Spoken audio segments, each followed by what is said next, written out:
That's how many? 8.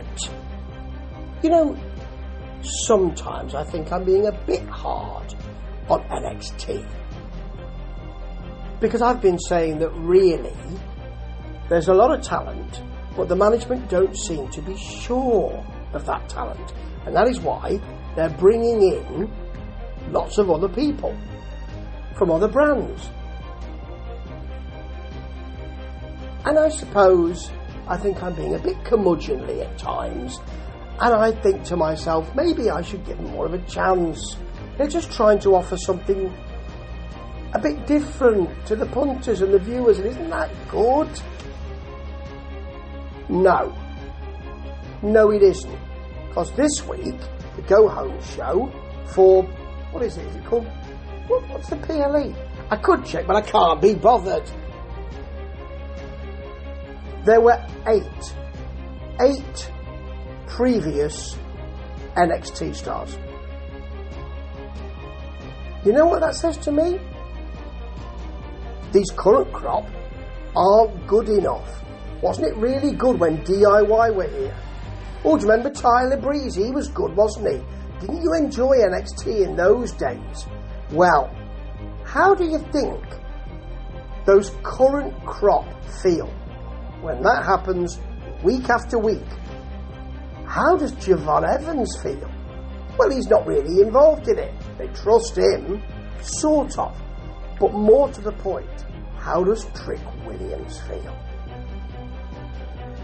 When his mate, Mello, comes back. That must be a kick in the teeth. So we got DIY again, as we got last week. And Trick tells them, I've got a mate with me. It's Carmelo. Big pop. Yeah, because he's a big success.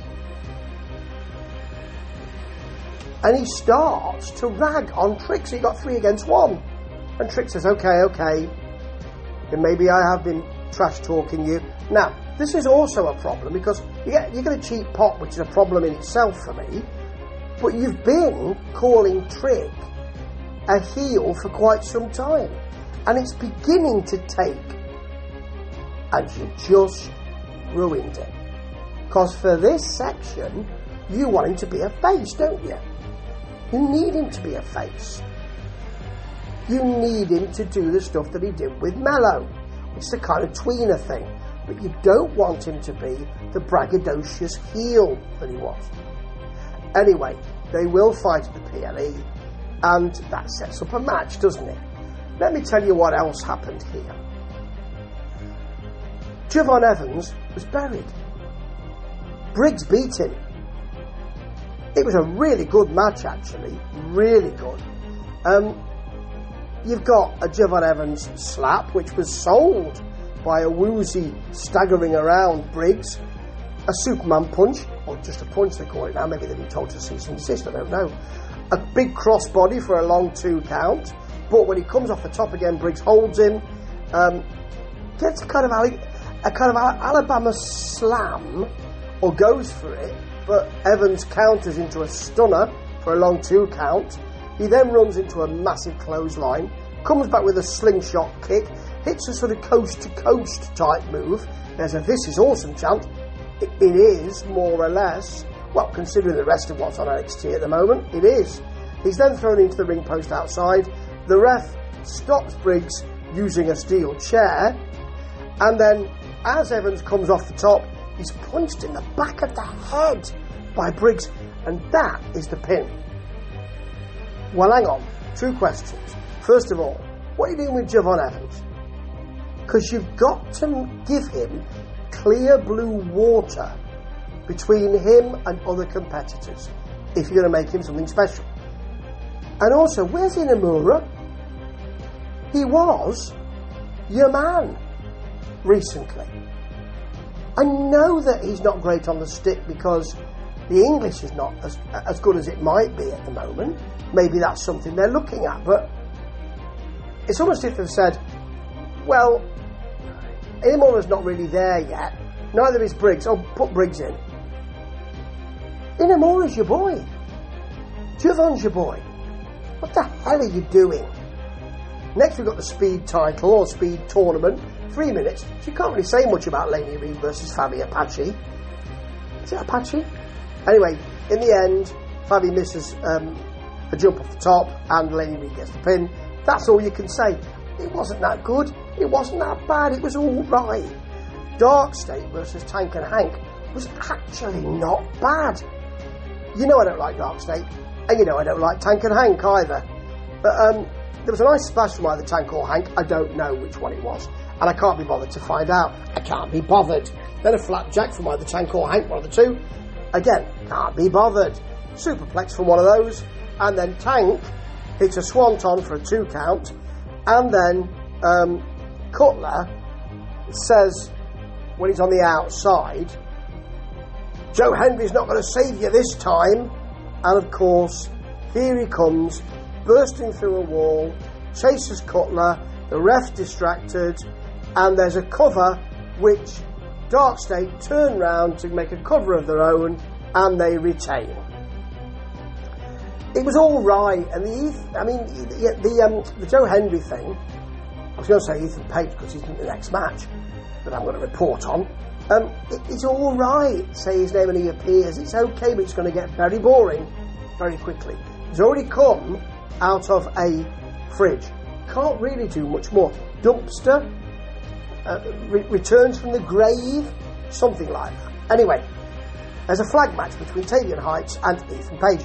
This has not really been pushed slowly enough. It's been pushed too quickly.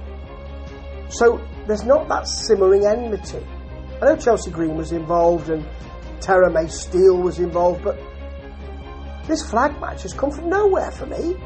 It's all right. They get up and try and grab the flag, and Tavian's thrown off the top when trying to grab and thrown into the steps, and then Heights is pushed off the top when trying to grab Ethan Page, who's grabbing the flag, and Ethan Page crotches himself on the top rope, which is a good heel thing to do.